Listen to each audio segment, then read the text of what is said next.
नमस्कार, आप देख रहे हैं 4 PM और मैं हूं आपके साथ सिमरन।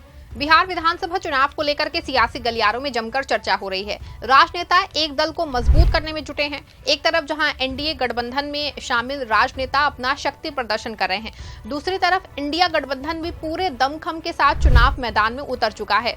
अब जनता किस पे अपना विश्वास जताएगी, ये तो खैर आने वाले चुनावी नतीजों के बाद ही पता चल पाएगा। लेकिन अभी मौजूदा समय की अगर बात की जाए तो एक तरफ जहां भाजपा सीएम नीतीश को रास्ते से हटा के खुद बिहार के सत्ता पे काबिज होना चाहती है, दूसरी तरफ कांग्रेस भी आरजेडी के साथ मिलकर भाजपा और नीतीश कुमार को धूल चटाना चाहती है। इस बीच दो बड़े नेता बिहार का रुख कर चुके हैं। भाजपा की तरफ से अमित शाह ने अब बिहार को साधने के लिए बिहार की तरफ रुख किया है। दूसरी तरफ ऐसी खबरें चल रही हैं कि कांग्रेस नेता राहुल गांधी भी आगामी 7 अप्रैल को बिहार पहुंचेंगे। ऐसे में आपको बता दें कि बिहार विधानसभा चुनाव को लेकर कांग्रेस दिल्ली और महाराष्ट्र वाली गलती नहीं दोहराना चाहती है, जिसके लिए कांग्रेस ने बड़ा प्लान तैयार किया है। जानकारी के लिए आपको बता दें कि कांग्रेस ने आरजेडी के साथ मिलकर चुनाव लड़ने की घोषणा भी कर दी है, लेकिन सीट शेयरिंग को लेकर तस्वीर साफ नहीं है। अब ऐसे में कांग्रेस के रणनीतिकारों ने तय किया है कि इस बार सम्मानजनक सीटों के साथ चुनाव लड़ेंगे और नंबर गेम में फंसने के बजाय जीत के गारंटी वाली सीटों पे चुनाव लड़ेंगे। कांग्रेस की नजर MY समीकरण वाली सीटों पे है, जिसकी सौदेबाजी आरजेडी के साथ मजबूती से करेगी। कांग्रेस के नए प्रदेश अध्यक्ष राजेश कुमार ने कहा है कि बिहार कांग्रेस आगामी चुनाव में इंडिया गठबंधन के अपने साथियों के साथ मिलकर ही चुनाव लड़ेगी।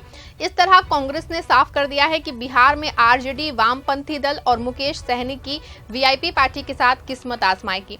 सीट बंटवारे पे कहा कि सीट बंटवारे की प्रक्रिया गठबंधन का एक हिस्सा है जो समय के साथ तय होगी। कांग्रेस ने ये नहीं बताया कि वो कितनी सीटों पे चुनाव लड़ेगी, जबकि आरजेडी की तरफ से सीट शेयरिंग के फॉर्मूले का संकेत कांग्रेस नेतृत्व को दिया गया है। इस बार के बिहार विधानसभा चुनाव में खुद राहुल गांधी ने भी अपनी रुचि दिखाई है। साल 2025 में अब तक 2 बार बिहार का दौरा कर चुके और अंदर ही अंदर समीकरण भी बिठा चुके हैं।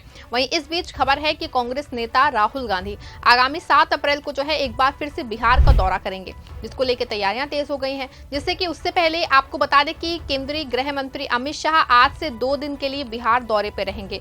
शाम में वो पटना पहुंचेंगे। इस दौरान वो मुख्यमंत्री नीतीश कुमार, बिहार बीजेपी और एनडीए के नेताओं से मुलाकात करेंगे। शाह के बिहार दौरे को लेकर सियासी हलचल होने लगी है। इस बीच केंद्रीय मंत्री राजीव रंजन सिंह की प्रतिक्रिया आई है। उन्होंने कहा कि अमित शाह अपने बिहार दौरे के दौरान एनडीए के सभी नेताओं से मुलाकात करेंगे और चर्चा करेंगे। इस दौरे को लेकर बीजेपी सांसद संजय जायसवाल ने कहा कि आज सभी सांसदों और विधायकों को उनका मार्गदर्शन प्राप्त करने का सौभाग्य प्राप्त होगा। गोपालगंज में उनकी एक भव्य रैली भी है। गृह मंत्री का आना और उनका संदेश हमेशा से भारतीय जनता पार्टी के कार्यकर्ताओं के मनोबल में वृद्धि करता है। हम उनके मार्गदर्शन के हिसाब से पूरे बिहार में काम करते हैं। विपक्ष का काम है विरोध करना। बेचारे 20 साल से विरोध कर रहे हैं, अगले 20 साल भी विपक्ष में बैठेंगे। ऐसे में खबरें ये भी सामने आ रही हैं कि अमित शाह का ये दौरा एक तरफ जहां राजनीतिक बताया जा रहा है, दूसरी तरफ सीएम नीतीश कुमार को साइडलाइन करने का वाला भी बताया जा रहा है। अफवाहों की तो माने तो ये दौरा बिहार की राजनीति में हलचल करने वाला बताया जा रहा है। ऐसे में अगर कहीं नीतीश कुमार को भाजपा साइडलाइन करती है तो नीतीश बाबू पलटी मार सकते हैं, क्योंकि एक तरफ जहां तेजस्वी यादव उन पे हमलावर हैं, दूसरी तरफ पप्पू यादव उन्हें इंडिया गठबंधन में शामिल होने का ऑफर दे रहे हैं। हालांकि नीतीश के लिए ये कोई नया या पहला मौका नहीं है जब उन्हें इंडिया गठबंधन से इनके लिए ऑफर आया है। इसी सियासी उठापटक के बीच आपको बता दें कि पप्पू यादव ने आरजेडी के एक दावे पे पप्पू यादव ने कहा कि बिहार ऐसा राज्य है जहां बीजेपी अपना मुख्यमंत्री नहीं बना पाई है। बिहार में बीजेपी अपना मुख्यमंत्री बनाना चाहती है, लेकिन नीतीश को चुनाव तक नहीं छोड़ेगी। चुनाव के बाद नीतीश की शिंदे वाली हालत होगी। बिहार में बीजेपी अपना मुख्यमंत्री चुनाव जीतने पर बनाएगी। नीतीश के इर्द गिर्द वाले सभी नेता अमित शाह के लोग हैं। आगे पप्पू यादव ने कहा कि नीतीश कुमार को महागठबंधन में आ जाना चाहिए। बंगाल, असम 2029 जीतना है तो नीतीश को महागठबंधन में लाना होगा। अमित शाह 2 दिवसीय दौरे पे बिहार आ रहे हैं तो इसकी कोई जरूरत नहीं है। वो तो चाणक्य हैं, दिल्ली से बैठ के बिहार को मैनेज कर सकते हैं। हर चीज की जानकारी उनको रहती है, लेकिन बिहार आ रहे हैं तो बिहार को विशेष राज्य का दर्जा, विशेष पैकेज दें। नो विशेष राज्य का दर्जा, नो वोट। अगर ऐसा हो जाता है तो बिहार में भाजपा का खात्मा हो जाएगा।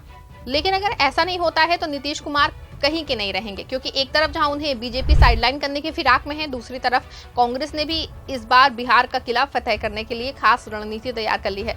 बता दें कि बिहार में आरजेडी के साथ मिलकर कांग्रेस ने चुनाव लड़ना तय कर लिया है, लेकिन सीट शेयरिंग को लेकर फॉर्मूले सामने नहीं है। 2020 में कांग्रेस ने 70 सीटों पे चुनाव लड़ा था, जिसमें से 19 सीटें ही जीतने में कामयाब रही। मामले में आपको बता दें कि माले में जो है वो 19 सीटों पे लड़के 12 जीती, तो आरजेडी ने 144 सीटों पे चुनाव लड़के 75 सीटों पे जीत हासिल की थी। वहीं तेजस्वी यादव खुद कई कार्यक्रमों में खुल के कह चुके हैं कि महागठबंधन में सीट शेयरिंग को लेकर किसी के कहने से कुछ नहीं होता है, जिसका जैसा जनाधार होगा उसको वैसे वोट दिए जाएंगे, सीट मिलती है उनको वैसे ही।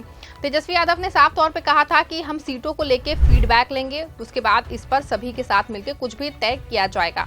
इसी को लेकर खुद राहुल गांधी भी बिहार दौरा करने वाले हैं, जो कि आगामी 7 अप्रैल को होने वाला है। ये कोई पहला मौका नहीं है जब राहुल गांधी ने बिहार में उसका रुख किया हो, बल्कि जो राहुल गांधी है इससे पहले भी 18 जनवरी और 5 फरवरी को भी बिहार दौरे पे आए थे। आपको बता दें कि 5 फरवरी को पटना में एक कार्यक्रम के दौरान उन्होंने बीजेपी पे जम के निशाना साधा और दलितों को सिर्फ नाम मात्र का प्रतिनिधित्व देने का आरोप लगाया था। राहुल ने कहा था कि दलितों को मंच पे बैठा देने से कुछ नहीं होता है, असली सवाल ये है कि फैसले कौन कर रहा है। पटना में जगलाल चौधरी जयंती के अवसर पे उन्होंने कहा था कि आज देश में शिक्षा, स्वास्थ्य, कारोबार, न्यायपालिका जैसे क्षेत्रों में दलितों की भागीदारी कितनी है। उन्होंने दावा किया कि दलितों को सिर्फ दिखाने के लिए जगह दी जाती है, लेकिन सत्ता के असली फैसले पर्दे के पीछे किए जाते हैं। उन्होंने प्रधानमंत्री नरेंद्र मोदी पे भी निशाना साधते हुए कहा कि वे अलग अलग जातियों के लोगों को टिकट देने की बात तो करते हैं, लेकिन विधायकों और सांसदों के अधिकार छीन लिए जाते हैं। उन्होंने कहा कि मंत्री बनाए जाते हैं, लेकिन असली नियंत्रण जो है संघ से जुड़े अधिकारियों के हाथों में होता है।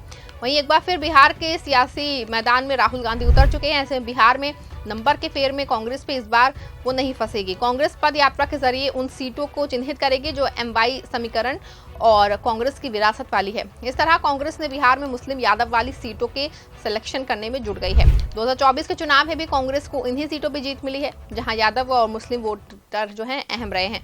बिहार में कांग्रेस और आरजेडी का वोट जो है कोर वोट बैंक यानी यही दोनों होते हैं, और इस बार कांग्रेस ने अपना फोकस जो है दलित वोटों पे भी किया है।